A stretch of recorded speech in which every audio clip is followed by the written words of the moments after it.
හරි ඔයාලට මම අන්තිමට මම අද වෙලාව තිබුණු වෙලාව අරගෙන ඉවරලා කොහොම හරි කරලා බැලුවේ සම්පූර්ණයෙන්ම ලග්රාජ් එකක් අරගෙන ඒක උපරිමයක්ද අවමයක්ද කියන එක කරලා ඒකත් වීඩියෝ එකක් දාන්නම් කියලා. එතකොට ඔයාලට අනිත්‍යව පාඩම් කරලා තියෙන අතරේ මේක ගාණක් මම කරනවා එක ගාණක්. හරි එතකොට ඒකත් අරගෙන ඔයාලට ඒක ලග්රාජ් එකකට දාලා ඒක උපරිමයක්ද අවමයක්ද කියන හොයාගන්න පුළුවන්. අපි ඊට ඉස්සෙල්ලා කතා කරා ආර්ථික විද්‍යාව යටතේ මේ ක්‍රමයේම ඒක නැවත අධ්‍යයනය කිරීමක් තමයි අපි මෙතනදී කරන්නේ.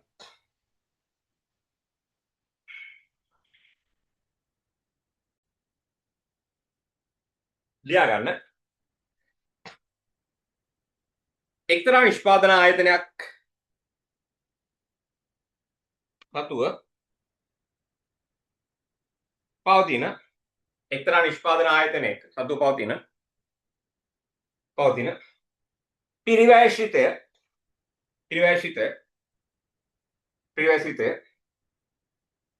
පහතින් නිරූපණය වන අතර z සමානයි x වර්ගය ධන y වර්ගය. එක්තරා නිෂ්පාදන ආයතනයක් සතුව පවතින පිරිවැයශ්‍රිතය z සමානයි නැත්නම් z කියලා දෙන්න ඕනේ නැහැ. c සමානයි x වර්ගය ධන y වර්ගය මගින් නිරූපණය වන අතර මෙම නිෂ්පාදන කටයුතු පවත්වාගෙන යාමේදී නිෂ්පාදන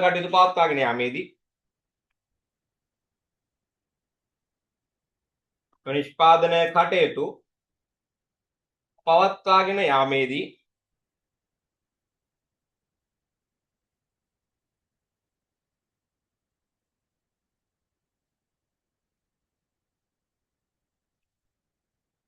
වෙළඳපොළ සඳහා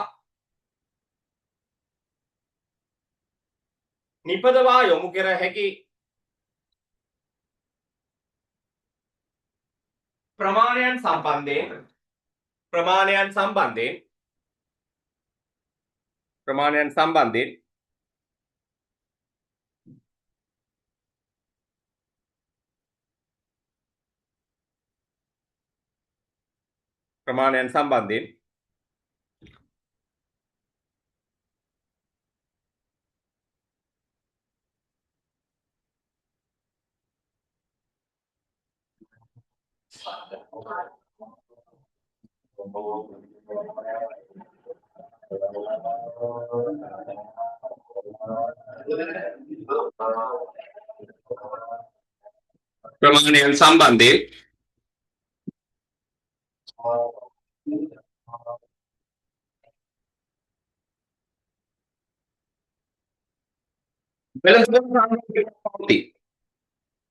වෙළඳපොළ සංරෝධකයක් පවතී. ඒ x ධන 4යි y සමානයි 2ක් මගින්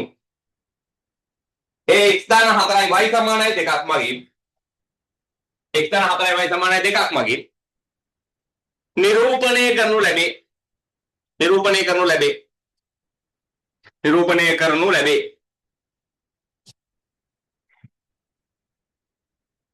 අවම පිරිවැයක්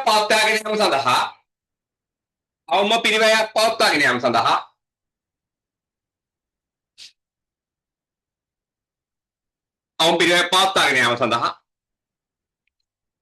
ආයතනය මගින් x හා y වලින්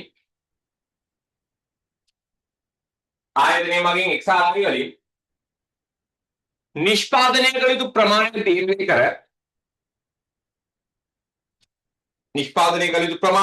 කර එහිදී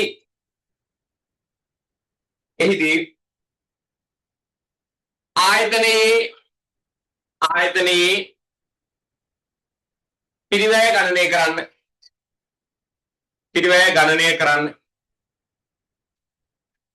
ගණනය කරන්න.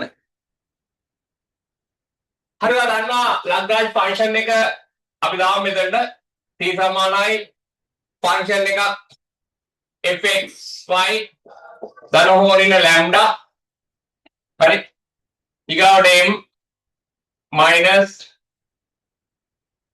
x, y ඔනෝක තමයි අපේ ලග්‍රාන්ජ් ෆන්ක්ෂන් එකනේ නේද?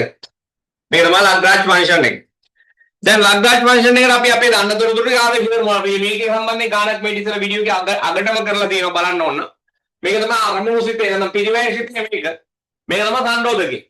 එහෙනම් පිරිවැයසිතේ අරගෙන ගලපගමු මෙතෙන්ට c සමානයි මෙතෙන් පිරිවැයසිතේ x දාන x වර්ගය දාන y වර්ගය දාන ලැම්ඩා m කියන්නේ අපි එදා පැහැදිලි කිරීමක් කරා. ඒ ගානේ අන්තිමේට බලන්න ඕන වීඩියෝ එක මේ දෙන්නගේ බිඳුව වුණොත් මෙතනගේ දෙකයි. ඒ කියන්නේ දෙකයි දින වරහණක් ඇතුලේ මම දාන්න වෙනවා මෙතන. මේ පැත්තේ තියෙනවාගේ සංරෝධකයේ මේ x දාන 4යි y. මගේ දැන් මේ සම්බන්ධයෙන් ගානක් කරලා ඇති. හරි. දැන් මේක හැකිතාක් සුළු කරගමු. c සමානයි x වර්ගය දාන y වර්ගය දාන 2යි ලැම්ඩා ඍණ x ඍණ x ලැම්ඩා එකට ගමු ඍණ x ලැම්ඩා ඍණ 4යි y දරන ඍණ 4යි y ලැම්ඩා එකට ගමු ඍණ 4යි y ලැම්ඩා 4යි y ලැම්ඩා. ඕක තමයි මගේ පිරිවැයසිතේ. ඒ කියන්නේ සංරෝධකය ඇඩ් කරපු පිරිවැයසිත තමයි යෝ. සංරෝධකය ඇඩ් කරපු පිරිවැයසිත තමයි යෝ. හරි. දැන් බලමු සංරෝධකය ඇඩ් කරපු පිරිවැයසිතේ තියෙනවා අපේ ගාව. එහෙනම් මේක අපි කරන්න ඕන ප්‍රධාන වට තුනක් තියෙනවා. මේක ඉස්සරහම එක්ස්ට්‍රා ගන්න ඕනේ x වලට ගන්න ඕනේ. ඩබා c බෙදීම ඩබා x x වල ගත්තාම මම ආයෙ කියලා දෙන්න යන්නේ නැහැ. මම ගාන හදාන යන හැටි තමයි පැහැදිලි කරන්නේ. මොකද අවකලනය කරන ආංශික අවකලනය කරන ඔක්කොම මම ඉස්සර වීඩියෝ එකේදී කරලා තියෙන්නේ. මේක අවකලනය කරන්න පුළුවන්. ඒක අවකලනය කරාම 2x මෙයා බෑ මෙයා පුළුවන්. ඍණ x එක අවකලනය කරපුවාම ඍණ ලැම්ඩා මෙයා බෑ. එහෙනම් ඕක තමයි උත්තරේ 2x ඍණ ලැම්ඩා. එහෙනම් අපි දෙවෙනි එකෙන් කර බලමු ලැම්ඩා x බෙදීම y ට කරලා බලමු. මෙයා බෑ කරපුවාම 2y මෙයා බෑ මෙයා ගත්තාම ඍණ 4යි ලැම්ඩා. ඍණ 4යි ලැම්ඩා. දැන් ලැම්ඩාට එකක් හදාගමු. c බෙදීම ඩබා ලැම්ඩා මෙයා බිඳුර එනවා මෙයා 2යි ඍණ x ඍණ y ඍණ 4යි y. එහෙනම් මේ තුන් දෙනාම සමාන කරන්න ඕන බිඳුවට. එහෙනම් සමානයි බිඳුවයි මේක පළවෙනි සමීකරණේ. මේකත් එහෙමයි සමානයි බිඳුවයි මේක දෙවෙනි සමීකරණේ. සමානයි බිඳුවයි මේක තුන්වෙනි සමීකරණේ. හරි. සමීකරණ තුනකට අපි යමු වුණා. දැන් මේ සමීකරණ තුන විසඳන්නයි තියෙන්නේ. එහෙනම් මේ උඩ ටික ඕන නැති ඉන්න මම ඉතින් මකලා දාන්නම්.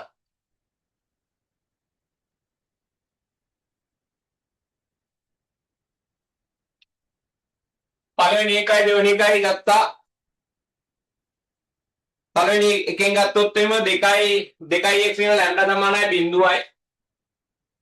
2x ඍණ ලැම්ඩා සමානයි බිඳුවයි.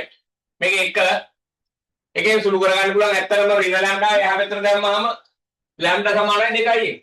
ලැම්ඩා සමානයි 2x. ඒ කියන්නේ ලැම්ඩා වල උත්තරේ 2x කියලා වගේ. හරි? ලැම්ඩා සමානයි 2x. කොහොමද පළවෙනි සමීකරණය? ඔය විදිහටම දෙවෙනි සමීකරණය අරන් බලමු. දෙවෙනි සමීකරණය ගත්තොත් දෙවෙනි සමීකරණය මට කියන්න පුළුවන් මේ එකෙන් ගත්තේ දෙකෙන් කියන්න පුළුවන් 2y ඍණ 4යි ලැම්ඩා සමානයි බිඳුවයි මේක දෙවෙනි සමීකරණය. ඒක සුළු කරලා ලැම්ඩා එහා පැත්තට දාගත්තාම 4යි ලැම්ඩා සමානයි 2y ට මේ ලැම්ඩා ඍණ 4යි ලැම්ඩා එහා පැත්තට දාලා ලියුවා මේව. පිළිවෙලට ලියාගත්තා. එතකොට මේක 4ෙන් බෙදුවොත් මේකත් 4ෙන් බෙදලා මෙයාට මේක කැපිලා ගියලා ලැම්ඩා සමානයි 4යි ද කැපුණාම y බෙදීම 2යි. නැත්නම් 2ෙන් 1යි ලැම්ඩා. y බෙදීම 2යි. හරි.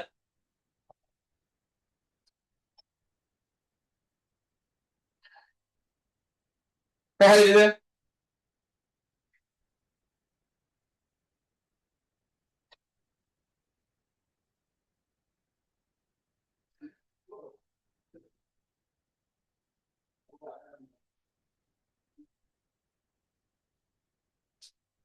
දෙවෙනි එකෙන් ගත්තේ.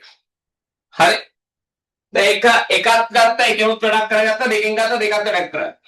එහෙනම් අපිට දැන් කියන්න පුළුවන්. හරි. එකේ ලැම්ඩා සමානයි 2x ට දෙවෙනි එකේ ලැම්ඩා සමානයි y බෙදීම 2ට. එහෙනම් මට x වලටයි y වලටයි උත්තර දෙනවා ඇත්තටම. x වලටයි y වලටයි උත්තර දෙනවා. ඒ කියන්නේ ලැම්ඩා සමානයි ලැම්ඩාට.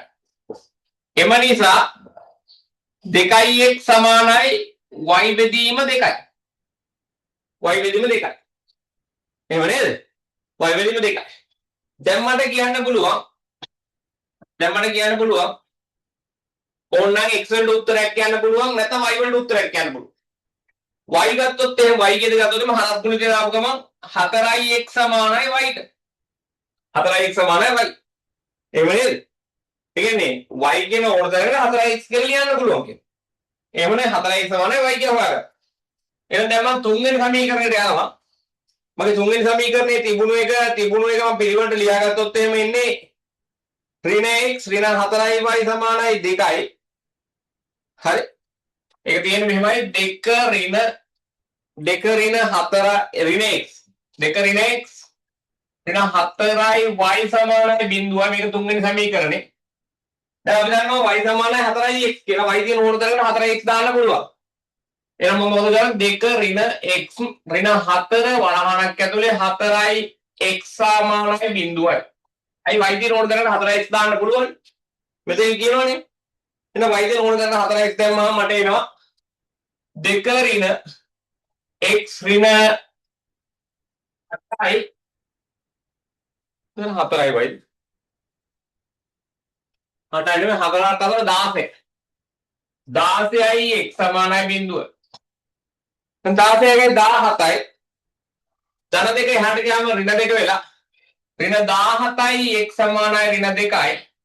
මේක ඍණ 17න් බෙදනවා මේකත් ඍණ 17න් බෙදනවා මෙයාට මෙයා කැපිලා ගිහලා x සමානයි ඍණ 1 ධන වෙලා 2 බෙදීම 17යි. 2 බෙදීම 17යි. x වල උත්තරයක් ගන්නවා x සමානයි 2 බෙදීම 17යි. x සමානයි 2 බෙදීම 17යි නම් y සමානයි කියලා හොයාගන්න පුළුවන්. එම නිසා y සමානයි 4x කියලා දන්නවා. y සමානයි 4 වරහණක් ඇතුලේ 2 බෙදීම 17. තවදුරටත් කියොත් y සමානයි 8 බෙදීම 17යි කියලා උත්තරයක්. y සමානයි 8 බෙදීම 17යි. හරි. ඔය තමයි x වලටයි y වලටයි උත්තර දෙන්නේ. අවශ්‍ය නම් ලැම්ඩා වලට උත්තරයක් ගන්න පුළුවන්. ලැම්ඩා සමානයි 2x නේ. ලැම්ඩා සමානයි 2x. නමර කියන්න පුළුවන් ලැම්ඩා සමානයි මේකට මම ගන්න ලැම්ඩා සමානයි 2x. ලැම්ඩා සමානයි 2x. ලැම්ඩා සමානයි 2x. දැන් ලැම්ඩා සමානයි 2 වරහණක් ඇතුලේ x කියලා කියන්නේ අපි ගත්තා 2 බෙදීම 17යි. 2 බෙදීම 17යි. දැන් ලැම්ඩා සමානයි 4 බෙදීම 17යි කියලා උත්තරයක් එනවා. හරි. 4 බෙදීම 17යි. එහෙනම් දැන් මට x වලට y වලට හා ලැම්ඩා වලට උත්තර තුනක් තියෙනවා. එහෙම නේද? මොකද මගේ x වල උත්තරේ x සමානයි 2 බෙදීම 17යි. ඔය තමයි x වල උත්තරේ. y වල උත්තරේ තමයි 8 බෙදීම 17යි. හරිද? ඊගාවට ලැම්ඩා වලටත් මට උත්තරයක් තියෙනවා. ලැම්ඩා කියලා කියන්නේ අපි දැන් ගත්ත අන්තිමේට ලැම්ඩා කියන්නේ 4 බෙදීම 17යි. ලැම්ඩා සමානයි 4 බෙදීම 17යි. ඔන්න උත්තර තුනම ආවා. එහෙනම් දැන් අපි කියන්න ඕනේ x වලින් මෙච්චරකුයි හදන්න කියලා විතරයිනේ කියන්නේ. මම ඔය අන්තිම කරපු වීඩියෝ එකේ උත්තර රකල් කරලා තියෙනවා. උත්තර රකල් කරලා තියෙනවා. ඒ කියන්නේ උත්තර අරගෙන දැන් කරලා තියෙනවා. ඒකට ඇත්තටම ඉතින් එහාට තියෙන අර අපි ආර්ථික විද්‍යාවේදී කතා කරපු බෝඩ් හේසියන්ස් ක්‍රමේ භාවිතා කරලා බෝඩ් හේසියන්ස්ගේ ක්‍රමේ භාවිතා කරලා මේකේ උපරිම සාමත කියලා තීරණය කිරීම තමයි කරන්න තියෙන්නේ. හරි.